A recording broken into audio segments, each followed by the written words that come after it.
पूरी मदद। हमारी पूरी टीम इस चीज को इन्वेस्टिगेट कर रही है।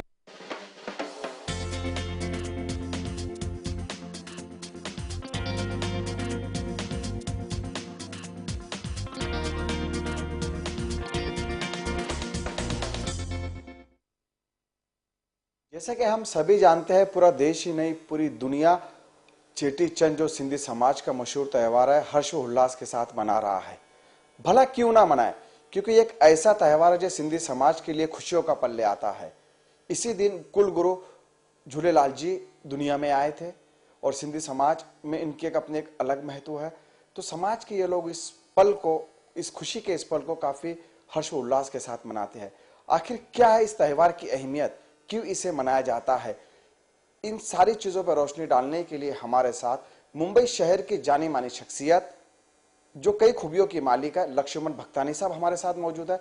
लक्ष्मण भगतानी साहब खुद एक सिंधी समाज से आते हैं। समाज में उनकी अपनी एक पकड़ है, एक इज्जतदार चेहरा माना जाता है और समाज सेवा को लेकर भी वो काफी जाने जाते हैं। इसके अलावा हम आपको बता दें कि लक्ष्मण भगतानी साहब की अपनी खुद की रियल एस्टेट फर्म है जेसी होम, जो कि पिछले कई वर्षों से मुंबई शहर में है और सैकड़ों इमारतें वो मुंबई शहर में बना चुके हैं। तो लक्ष्मण भगतानी साहब से हम बात करेंगे। सर, सबसे पहले लेमन न्यूज चैनल में आपका स्वागत है। हम जानना चाहेंगे, चेटी चंद त्यौहार है जो कि मनाया जा रहा है, इसके क्या खास बात है और किस तरह इसे मनाया जाता है, इसके पीछे का इतिहास क्या है, हम जानना चाहेंगे आपसे। चेटी चंद सिंधीज के लिए न्यू ईयर डे है। आज ही से हमारा नया साल शुरू होता है और इसकी अहमियत ऐसे है, कई सेंचुरीज पहले पाकिस्तान जो उस समय हिंदुस्तान का हिस्सा था, एक राजा ने अपने आप को खुदा कहलवाने की जोर ज़बरदस्ती की और लोग तंग आकर उस जुल्म से उन्होंने जाकर इबादत की। इसमें जो सिंधी सेक्शन है उस सोसाइटी का, उन्होंने सिंधु नदी पर जाकर प्रेयर्स की, पूजा की और उस समय माना जाता है कि आकाशवाणी हुई और उस आकाशवाणी में कहा गया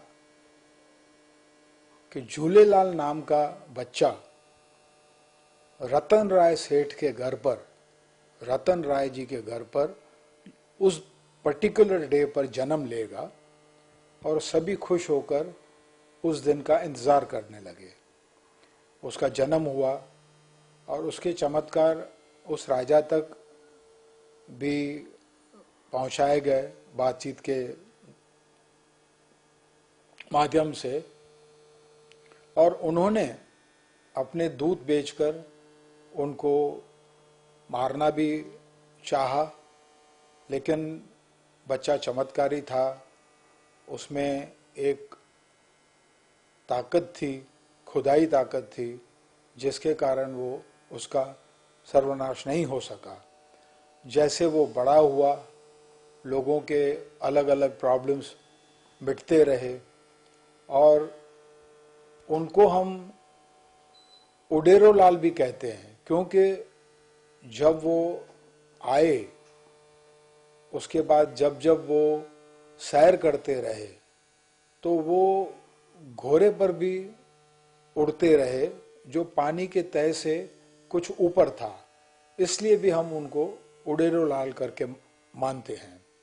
इसके सिवाय ये पानी पर पल्ले के, जिसको हम महाराष्ट्र में पाला कहते हैं, उस पर भी नजर आए सफर करते हुए, इसलिए हम उनको पल्ले वालों भी कहते हैं, क्योंकि इन्होंने इतनी सारी तकलीफें दूर की तो उनकी बंदगी होने लगी। और आज भी पाकिस्तान में एक दीवार है जिसके एक तरफ हिंदूज प्रेयर करते हैं और दीवार की दूसरी तरफ मुस्लिम्स प्रेयर करते हैं। हिंदूज उनको झूलेलाल के नाम से पूजते हैं और मुस्लिम्स उनको जिंद पीर के नाम से पूजते हैं। मुस्लिम्स आज भी 2,75,00,000 पाकिस्तान में हैं और 25 लाख हिंदू हैं। हिंदूज वो सिंधी हैं और 2,75 हैं पाकिस्तानी, वो भी सिंधी हैं। कुल मिलाकर 3 करोड़ सिंधी भाषा बोलने वाले हैं। आपको ये जानकारी खुशी होगी देते हुए मेरे से कि नवाज शरीफ जी, जुल्फकार अली भुट्टो जी, ये भी सिंधी भाषा समय समय से बोलते रहे। और जो कष्ट सिंधीज के थे वो कष्ट इस तरह के थे कि जो कुल था सिंधीज का वो कुल मिट जाता था। अब कुल या कोई कम्युनिटी कब मिटती है? या तो वो अपोज करें और हार जाएं, और इनके केस में, सिंधीज के केस में, वो अपोज करने की उनके पास ताकत नहीं थी। इसलिए उन्होंने जाकर भगवान की शरण ली, और भगवान की शरण लेने के लिए उन्होंने जाकर सिंधु नदी पर पूजा की, और वहीं पर आकाशवाणी हुई, और वहीं से ये आगे सिलसिला शुरू हुआ। अख्तर साहब, रोकना चाहूंगा आपको। जैसे आपने खुद अभी बताया कि उन्हें ऊड़े लाल भी कहा जाता है, झूले लाल भी उन्हें कहा जाता है, तो इसके पीछे क्या राज है? झूले लाल ये शब्द कैसे बना, इसके पीछे क्या इतिहास है कि जो कुल गुरु है उन्हें झूले लाल के नाम से जाना जाता है? जब आकाशवाणी हुई उसमें ये कहा गया कि जो बच्चा जन्म लेगा उसका नाम झूले लाल होगा, और जिसके घर में जन्म लेगा उस आदमी का नाम रतन राय होगा। और उड़ेलो लाल इनको इसलिए कहते हैं क्योंकि वो घोड़े पे सवार पानी के तह के ऊपर से उड़ते देखे गए, उड़ते रहे, इसलिए उनको उड़ेलो लाल भी कहते हैं। और क्योंकि जब नाव डूबती है और कोई बचाने वाला होता है तो हम कहते हैं कि बेड़ा पार हो गया, इसलिए उनको हम ये बहुत कहने में, और जब ये सेलिब्रेशन होती है तब हम कहते हैं कि जो बोलेगा झूले लाल उसके बेरे हो जाएंगे पार। जैसे हम कहते हैं कि कोई और किसी देवता का हम नाम लेते हैं या तकलीफ में हम किसी और की पूजा करते हैं ताकि हमारा बेड़ा पार हो जाए, उसी तरह से हम बार बार दोहराते हैं उस पूजा के दौरान और हर एक गीत के बाद या कोई फोक डांसेस हो उसके बाद कि जो कहेगा झूले लाल उसके बेरे हो जाएंगे पार।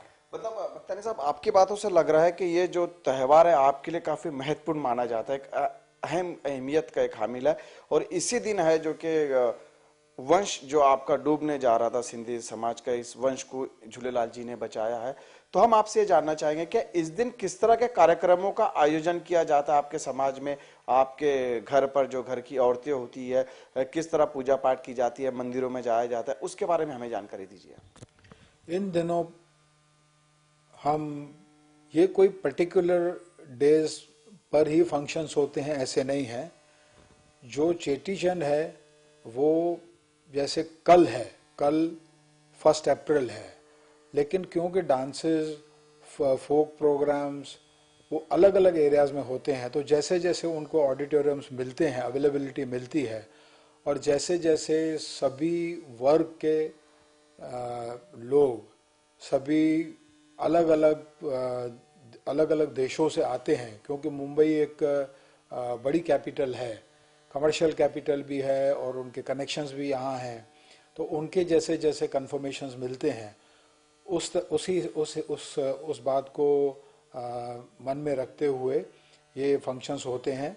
और उन फंक्शंस में गरीबों को भी मदद दी जाती है, और क्योंकि जो डोनेशंस आते हैं, जो एडवर्टाइजमेंट्स आती है, उससे जो एक्सपेंसेस है उसकी those are taken care of. And जो हमारे फंक्शंस है उनका बेसिक रिलेशन ये भी है कि जो सिंधीज की जो झूलेलाल के कल्चर वाली जो अहमियत वो अब के पहले की जो जनरेशन है 1947 के पहले के जो लोग थे जो पार्टीशन के टाइम पे 25, 30, 35 साल की उम्र में इंडिया में आए, वो लोग अभी भी हैं, उनमें से कई लोग अभी भी हैं, तो उनका मेल मिलाप हो सके वो 2000, 4000, 10,000, 20,000 की तादाद में मिलते हैं और उनको वो प्रोग्राम भी अच्छा लगता है क्योंकि उनके जो एंसेस्टर्स हैं they also inform their generations from time to time, one after another came to know कि ये एक झूलेलाल जी की क्या अहमियत है। और मंदिरों में भी कार्यक्रमों का आयोजन किया जाता है मुंबई शहर में, जो भी उनके मंदिर वगैरह होंगे उनके नाम से। कई मंदिरों में झूलेलाल के की तस्वीरें, उनके स्टैचूज, जैसे हमारा कल्चर है, हिंदू कल्चर है, जहाँ पर श्री राम की मूर्ति होती है, हनुमान जी की मूर्ति होती है, भगवान शिव जी की मूर्ति होती है, माता जी की मूर्ति होती है, क्योंकि शहर हमारा, हिंदुस्तान हमारा ऐसा है जहाँ पर सभी देवी देवताओं की पूजा होती है। उसी तरह से झूलेलाल जी की भी मूर्ति होती है और वो पाले पे बैठे हुए हैं, ऐसा उनकी जोत जगाई जाती है। और अगर आपको ध्यान हो कि वेस्ट बंगाल की रादर दिस बंगाल की एक लेडी सिंगर थी रूना लैला, जिन्होंने एक गीत गाया था दमादम मस्त कलंदर, वो गीत बहुत फेमस भी हुआ था। तो उस दिन जोत जलाई जाती है और लोग जो आशाएं करते हैं उनकी वो बातें भी पूरी होती है, आशाएं भी पूरी होती है। और ये झूलेलाल जी एक ऐसा शब्द है जो शब्द वर्ल्ड के सभी सिंधीज ने सुना हुआ है और वो शब्द की कनेक्टिविटी से कल्चर का जो है वो अंदाज़ा आ जाता है। और जो उनके घर में 50 की एज से ज़्यादा है या 45 की एज से ज़्यादा है, तो उन लोगों को उसकी पूरी अहमियत का अंदाज़ा है। एक और जानना चाहूँगा सवाल आपसे, जहाँ तक मैं जानता हूँ आपके बारे में, जैसे आपको भी न्योते कई आएंगे इस त्यौहार मनाने के, मंदिरों में आप भी जाएंगे, आप भी कई कार्यक्रमों में हिस्सा लेंगे। और जैसे खार में जो एक मंदिर है, खार ईसवी रोड से लगकर है, तो सुना है कि वो आपके परिवार के लोगों ने उस मंदिर को निर्माण करने में काफ़ी अहम भूमिका निभाई थी। आपके पिताजी ने, आपके फोरफादर या आपके परिवार के लोगों ने उसे बनाया था। तो आपके भी इस तरह के कोई कार्यक्रम है इस चेटी चंद के अवसर पर? आपके कार्यक्रम किस तरह के हैं? मंदिर की बात पे मैं आपको बताऊं, हमारे दादाजी के समय का मंदिर है, क्योंकि परदादा जी के समय कराची में मंदिर था, फिर वो मंदिर यहाँ शिफ्ट हुआ और वहाँ भी झूलेलाल जी की मूर्ति है। और जितने लोग वहाँ बैठ सकते हैं, जितने लोगों की वहाँ सुविधा है, वहाँ पर वो प्रेयर होती है। और क्योंकि वहाँ और भी मूर्तियाँ हैं तो उनके भी फंक्शंस होते हैं, क्योंकि वो वहाँ देवी माँ की, उनकी भी, जो अम्बा माँ की भी बड़ी मूर्ति है और वो उनकी भी काफ़ी पूजा होती है। और हमारे समझ में वो मूर्ति भी जब पाकिस्तान से यहाँ आए तो साथ में लेकर आए, अपने सीने से लगा कर लेकर आए। और हमारे जो और मंदिर हैं, अंधेरी में हमारा एक मंदिर है, वहाँ पर वो मंदिर झूलेलाल जी के नाम से ही मशहूर है, वहाँ पर फंक्शंस हैं, वहाँ कल फंक्शन है। और हम वहाँ से जहाँ भी हम जाते हैं तो वो मंदिर से लेकर समुद्र की तरफ, समुद्र तक जाते हैं। वो केस में हम वर्सोवा तक जाएंगे, क्योंकि वर्सोवा का समुद्र जो है वो समुद्र के पॉइंट ऑफ व्यू से भी and this from the Jhulelal ji के विचारधारा के पॉइंट ऑफ व्यू से भी वो हम वहाँ से रखेंगे। फिर जो बड़े ऑडिटोरियम हैं या जो जिम्स हैं, जैसे खार जिम खाना है या नेशनल कॉलेज है, या और जो हमें जो बैंक्वेट्स मिलते हैं, वहाँ पर हम ये फंक्शन रखते हैं। और बॉम्बे अगर हम बॉम्बे की बात करें तो चर्च गेट से लेकर मीरा रोड तक ये फंक्शंस होंगे, फिर वीटी से लेकर थाना तक होंगे, मुलुंड, चेंबूर। ये सिर्फ मुंबई नहीं, मतलब पूरे विश्व में जहां जहां सिंधी कम्युनिटी के लोग हैं, चाहे वो हांगकांग हो, यूरोपीय देश हो, अमेरिका हो, या फिर इंडिया के बाहर जैसे पाकिस्तान हो, या हर पूरे विश्व में इस तरह का कार्यक्रम होता है इस दिन। जी जी, ये फंक्शंस खास तौर हिंदुस्तान के सभी सिटीज़ में, गांव में होते हैं। एंड महाराष्ट्र में यवतमाल, जलगांव, पुणे, बॉम्बे, बॉम्बे पूरे में होते हैं। और आउट ऑफ महाराष्ट्र में ये खास चेन्नई में होते हैं। एंड कर्नाटका में होते हैं, देन गोवा में होते हैं। तो जितने इंडिया में ये जगह हैं, और आउट ऑफ इंडिया की जगह हम बात करें तो ये फंक्शंस कनाडा में होते हैं, एंड यूएसए में पिट्सबर्ग है, देन कैलिफोर्निया है, एंड न्यूयॉर्क है, देन यूरोप में खास लंदन, देन पेरिस में भी होते हैं, देन उसके बाद डेनमार्क में होते हैं ये फंक्शंस। उसके बाद इंडोनेशिया में जकार्ता में काफ़ी सिंधीज़ हैं, वहाँ भी होते हैं ये अलग अलग जगहों पर। वहाँ ग्रुप्स बने हुए हैं, वहाँ कई कॉलेजेस में होते हैं ये फंक्शन। इसके सिवा ये फंक्शंस जो हैं सिनसिनाटी तक ये फंक्शंस होते हैं। मतलब रोकना चाहूंगा बीच में, ये कि पूरे विश्व में चेटी चंड के दिन मतलब कुल गुरु झूलेलाल जी की ही आवाज गूंजती है, ये कह सकते हैं। या उसी आवाज़ घूमती। और उन दिनों जो भी मदद मांगी जाती है जितने भी लोगों से, तो कोई 100 रुपया भी मदद देता है, तो कोई 1 करोड़ रुपया भी देता है, और कोई उससे ज़्यादा भी देते हैं। कोई स्कूल्स के लिए देते हैं, तो कोई कॉलेजेस के लिए देते हैं, कोई हॉस्पिटल्स में ज़्यादा एडमिशन्स देते हैं, तो कोई किसी ने विडो आश्रम जो खुले हैं हमारे, कुछ लोनावाला में खुले हैं और कुछ और हिस्सों में खुले हैं हिंदुस्तान के, तो वहाँ पर एक्सपांशन एक्सटेंशंस देते हैं, जैसे सब लोग आकर रह सकें। एंड जो कई जो प्रॉपर्टीज़ जो नई परचेज़ करनी है तो वो उसके फंड्स देते हैं। उस तरह से सभी लोग जुड़ के ये मंदिर, कोलाबा में जो है कफ परेड में भी बहुत अच्छा मेला होता है झूलेलाल जी का।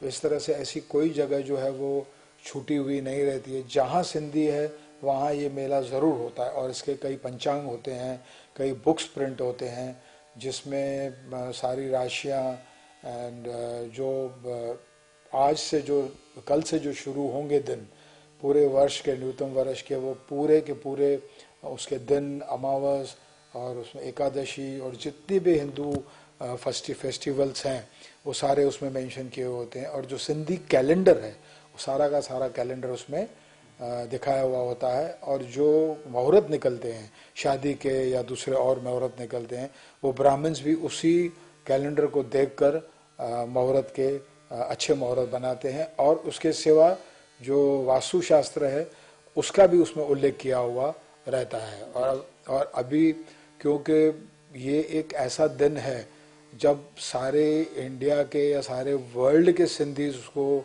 उसमें हिस्सा लेते हैं, तो इसमें इस वक्त हमारे पास ऐसे लोग भी हैं जो आईटी में पैसे देकर योगदान देना चाहते हैं, कुछ ऐसे हैं जो इसको उसके और एक्सप्लोर करना चाहते हैं सॉरी, जिसमें जैसे मराठी है, गुजराती है, गुरमुखी है, तमिल है, उन सारी लैंग्वेजेस में वो लाना चाहते हैं। देवनागरी, अरबी सिंधी में पहले से ही है, उर्दू में इसका उल्लेख करना चाहते हैं ताकि लोगों को इस बात का पूरा नॉलेज आ सके। वैसे हिंदूज का, सिंधीज का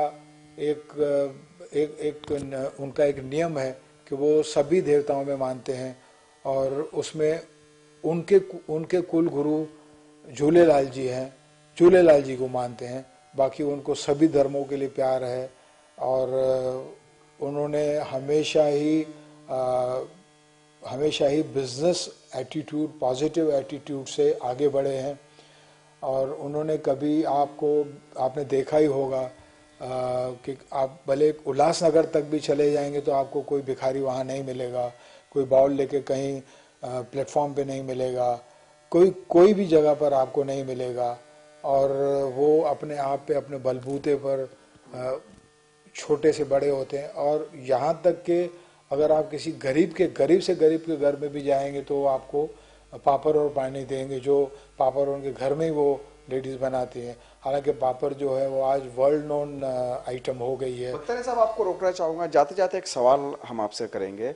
आप भी सिंधी समाज से आते हैं। जैसे 1947 के वक्त जब कम्युनिटी आपकी माइग्रेट होकर हिंदुस्तान में आई थी पाकिस्तान से, कुछ सपने लेकर आप आए थे कि हमें भी कुछ कर दिखाना है, कुछ बनना है, तो क्या हम माना जाए कि पिछले 65 सालों में समाज को वही इज्जत मिली? समाज ने देश को भी बहुत कुछ दिया है, जहाँ तक हम जानते हैं, आप भी जानते हैं।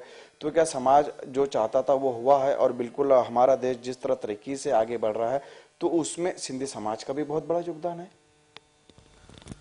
हमने जो भी एक्सपेक्टेशंस की वो सब हमारी पूरी हुई, और कुछ चीज़ें मेरी समझ में अगर वो पूरी नहीं हुई तो वो उसका हमें दुख होना भी नहीं चाहिए। जैसे हमारी कुछ समय पहले ये था कहना कि सिंधीज़ को भी कोई स्टेट दिया जाए, या कोई शहर दिया जाए, या उनको कोई शहर का कोई भाग दिया जाए। मेरी समझ में वो सब बातों को इतनी अहमियत नहीं देनी चाहिए, क्योंकि मेरी समझ में अगर कोई स्टेट अगर दे भी दिया हिंदुस्तान में तो क्या सब सिंधीज वहाँ जाएंगे? It's out of question. क्या अगर कोई शहर भी दे दिया तो वहाँ नहीं जाएंगे, कोई डिस्ट्रिक्ट मिल गया तो भी नहीं जाएंगे, कोई विलेज भी दे दिया तो कोई सिंधीज़ को दे दिया तो कोई नहीं जाएंगे। क्योंकि सिंधीज़ जो है उन्होंने अपनी माइंड को बहुत ही एक्सप्लोर किया है, और वो उसमें हमारे सिंधीज़ में लोग समझते हैं कि सिंधीज़ एक ही कम्युनिटी है। ऐसी बात नहीं है। सिंधीज़ में आमिल हैं जो वहाँ से जब कराची से आए, वो उनमें एजुकेशन ज़्यादा रही तो रेलवे ऑफिसर्स बने, लॉयर्स बने, डॉक्टर्स बने।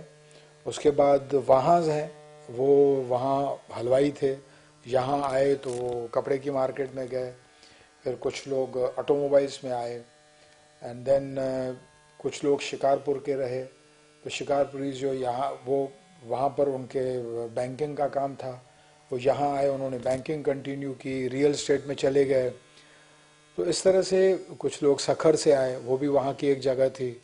तो वो सारे के सारे लोग बॉम्बे में जब आए तो अब वो मैरिजेस भी जो होती है तो अब कोई ऐसे पूछता भी नहीं है कि तुम सखर के हो या शिकारपुर के हो, बस आप सिंधी। अब सिंधी तो दूर, अब इंटरकास्ट मैरिजेस होती हैं। अब बख्तारी साहब, रोकना चाहूंगा, जहाँ तक हमने एज ए पत्रकार महसूस किया है, मुंबई शहर में सिंधी समाज काफी मात्रा में रहते हैं, कई लोगों में हमारा आना जाना होता है। तो एक चीज जो मैंने पत्रकार होने के रूप में महसूस किया है कि सिंधी समाज अपने कल्चर से बहुत प्यार करता है, अपने कल्चर को, अपनी संस्कृति को लेकर वो काफी रिजर्व होता है, काफी चलता है। एक अच्छी बात है जो कि हमने समाज में देखी है। और जहां तक हमने देखा है वो स्ट्रगल और विल पावर पे बहुत ज्यादा भरोसा करता है कि वो छोटी चीज से शुरुआत करते हैं और बड़ी चीज वो आसानी से नहीं लेते, लेकिन उनका एक विजन होता है, विजन के सहारे वो जिंदगी जीते हैं। इसीलिए आज हमने देखा है कि हमारे देश में लाल कृष्ण आडवाणी सिंधी समाज से आते हैं, राम जेठमलानी बहुत बड़े वकील है, बहुत बड़े रियल एस्टेट में भी मुंबई में हमने देखा बड़े बड़े डेवलपर है। आप जैसे कई बड़ी बड़ी होटल मालिकों में भी हमने देखा है कि जो सिंधी समाज के लोग इसमें आते हैं। मतलब हर क्षेत्र में कहीं ना कहीं उनका योगदान जरूर रहा है। तो इसका क्रेडिट आप किसे देंगे? उनकी मेहनत को देंगे? मेरा ये पर्सनल ओपिनियन है।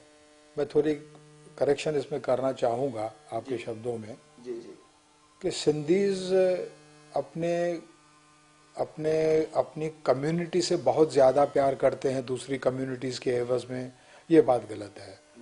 और सिंधीज़ अपने कल्चर में बहुत ज़्यादा मानते हैं, ये भी बात गलत है। सिंधीज़ एक ऐसी कम्युनिटी है, क्योंकि मैं 99% कम्युनिटी को जानता हूँ और डिफरेंट सेक्शंस को मिला हूँ, जानता हूँ।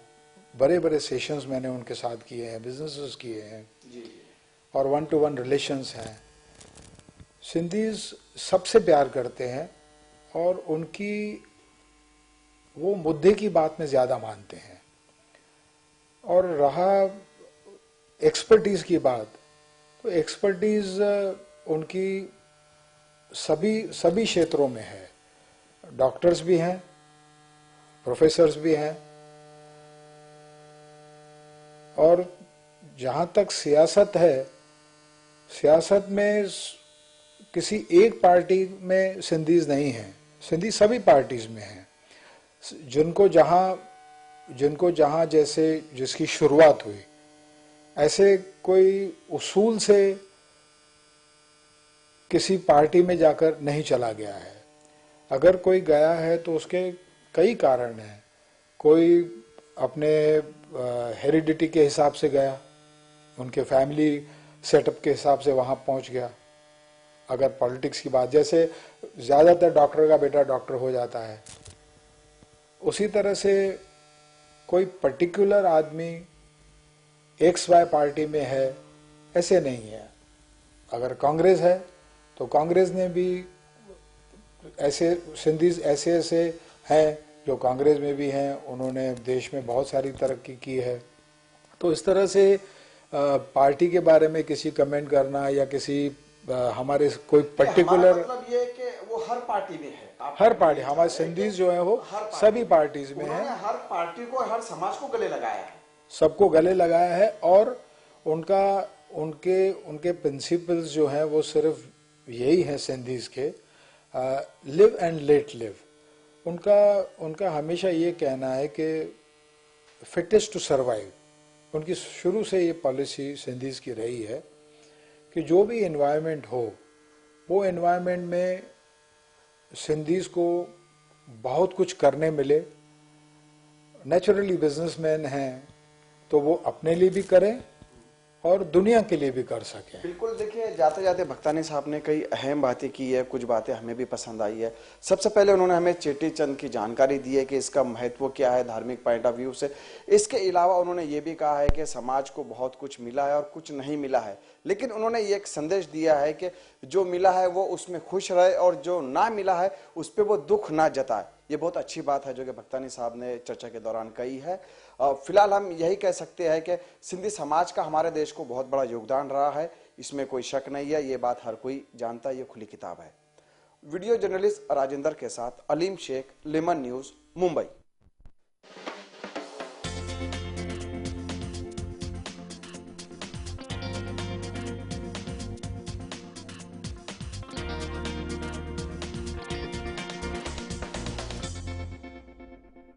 समय का टॉर्चर तो सभी सहते हैं, पर टिकते वही